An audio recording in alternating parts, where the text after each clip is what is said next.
Hello everyone, welcome to episode number 6 of the Daily Flip. We're gonna go over a few things that occurred in my day today. One of those being I sold a vehicle, which is always a plus when you're trying to flip cars. If you're not selling, you're not making money. So we're gonna get into that. I had a few problems with parts today, had incorrect parts that came in. So we'll get in maybe to how to avoid that and also how to save money on parts. That's a great way to increase your profits when you're flipping, is to have less money invested. If you can save money on your parts, that's a great way to increase that profit margin. The sale today, I think I've got paperwork laying around here. I'm gonna hold up what it sold for. You'll see a number here at the bottom. It's gonna say $10,404. You'll see $300 and then $104. Those are the $300 is sales tax. As a dealer, you collect sales tax. You also collect the title and registration. So the vehicle sold for $10,000. It's actually one that I had listed on Car Gurus. I think it's cargurus.com. I don't pay for a subscription there like a lot of dealers do. I only list a few vehicles on their site. And this one was price-wise one of the better deals. When you're on Car Guru, if you go there right now, you'll see that they price them based on the quality of the deal. So you'll have best deal, better deal, fair deal, and then you have, if you're in the red, you don't have a good deal on your vehicle. This was a really great deal. They looked all over, and within like 100 miles, mine was the best deal. I had it listed for $10,950. They offered $10,000. I had right at $7,000 invested in the vehicle, so it was a nice $3,000 profit. So for me, I said yes. They went to the credit union, and I'm trying to see if I've got some paperwork on that. I don't. Basically, the way credit unions work is someone will get approved, they'll get pre-approved. They'll know their price range. For them, $10,000 was tops, and sometimes people will bluff on that. Pretty sure they were telling the truth. Either way, I'm happy with $3,000 from a profit margin standpoint, so made the sale. My wife had drove this one for a little while. It was a nice 09 Ford Expedition, Eddie Bauer, I got paperwork over here trying to remember, 116,828,000 miles. This is the odometer disclosure, basically tells and discloses and guarantees that the mileage there is the actual mileage. So 116,000 miles, it was a good price for them, it was a good sell for me. I got a good deal on it at the auction, which is why mine was cheaper than everyone else's. We just did a basic detail. We actually had to put an ignition coil on it. That was like 40 bucks. Had a plug that had to go in it. That was 13 and some change. The Ford Expeditions have a 5.4 liter. It's the Ford engine, obviously. Same engine that goes in like the F-150s, that type of vehicle. The plugs are actually, I'll actually show it to you. It's a strange looking plug. It's out here in the shop still, I think. Strange looking plug. They're actually difficult to change from a, I guess a risk level. Most plugs, you just put your tool in there, socket wrench, pull it out. These can crack, or they're prone to crack. When a plug cracks inside the actual engine, it's a big deal because then you have to extract that. Let's see if I've got it. Well, I was telling you that I had it laying here, and it is not around. Maybe it's laying over here. Well, it's not here, but if you Google Motorcraft spark plug, you'll see a strange looking plug. I guess my mechanic moved it today, but while we're out here, I'll show you one of the problems we ran into today, being this vehicle here actually needs a gas tank. Reason being, on the tank, we have a crack. I'm gonna turn the camera where I can see and zoom in just a hair. This here is where we tried to seal a crack. This is like a JB Weld, a fuel tank JB Weld. It just never quite sealed it. There may have been another leak here that I missed. Either way, this is leaking, and that's not good. So we bought another tank, but unfortunately the junkyard sent the incorrect tank.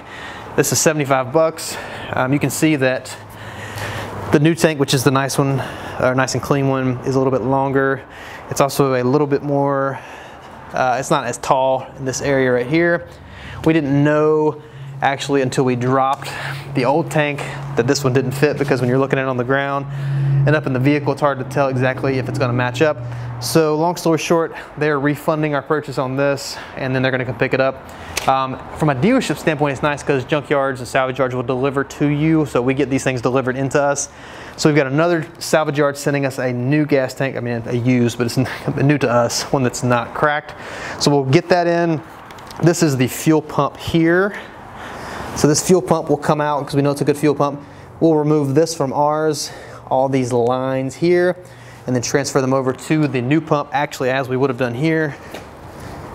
This is where the fuel pump mounts in. So that's why a lot of times a fuel pump takes the amount of time that it does if you ever have to replace one, because most of the time you have to drop this fuel tank. This fuel tank mounts up to the underside of the vehicle, so you have to drop that down to then put the fuel pump inside of the actual fuel tank.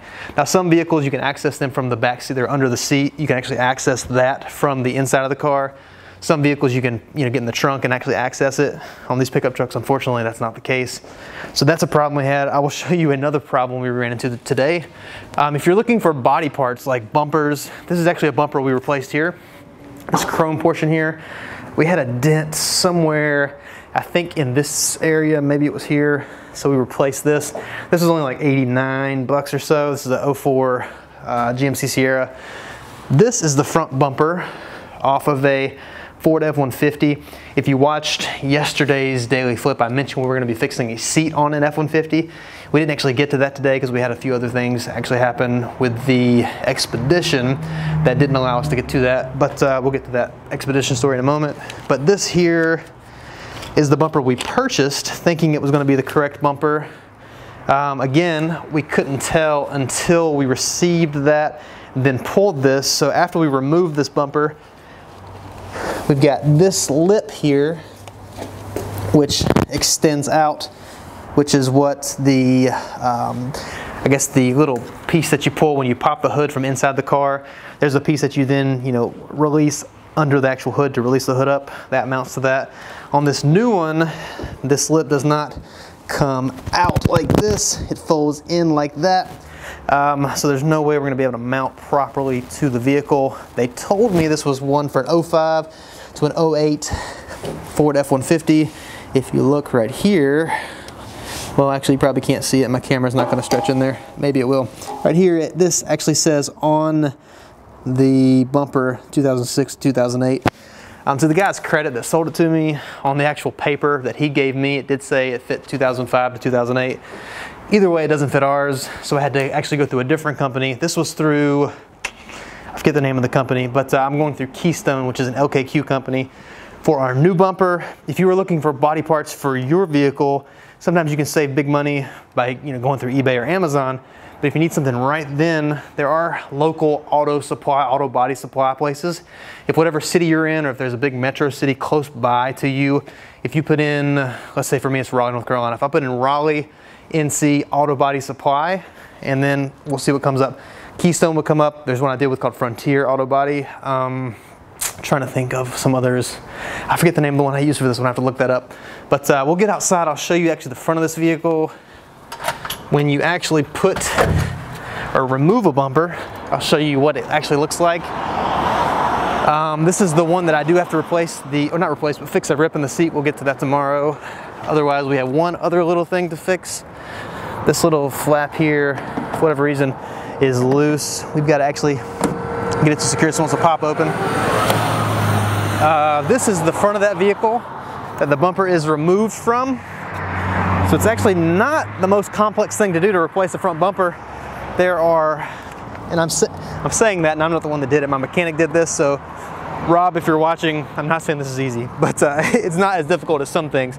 He just put a heater core in the vehicle. The heater cores are way more difficult than this. So, but there's different brackets and everything under here that it will mount to. So tomorrow morning, I'm picking up the new bumper at 8 o'clock. I'll bring it in. We'll get that buttoned up. I've got the seat, which were locked. I don't know if we can see it. Right. Yeah, you can't really see it, but there's a ripped seat in there that I'll be able to fix. And then we've got our little flap there on the door. I guess the fuel door that we have to fix. Otherwise, we are going to have a few more vehicles going out tomorrow. We have an 07 Explorer that was supposed to be out today. It's supposed to have been out for the last couple days. A couple other quick fixes. It's been cold and rainy, and we had a couple customer jobs today. We did an oil change for a friend of mine. You don't really make any money on oil changes. The supplies themselves are like 15 bucks for this oil change. We charge 30, so you make $15. Really, that's a way to get other people, or to get people in the door so that they'll then come to you when they have bigger, I guess, jobs and fixes. We had a GMC Envoy today. We put a throttle body on for a customer. It's a nice $200 profit on the job. Otherwise, back to the original sale that we talked about in the beginning, the Expedition. And again, this is a live, we're not editing this. I'm trying to remember what I was actually going to talk to you about this Expedition. And I'm blanking out on it. I don't know what that was. If I think about it, I guess we'll talk about it tomorrow in daily flip number 7. But that was my day. We sold a vehicle. I'm remembering, for you watching at home, this is like the worst viewing experience ever probably. But our problem with this one was that every vehicle in North Carolina has to be inspected before it's sold. This one, we had to actually put an oxygen sensor on it and get it to pass the readiness inspection.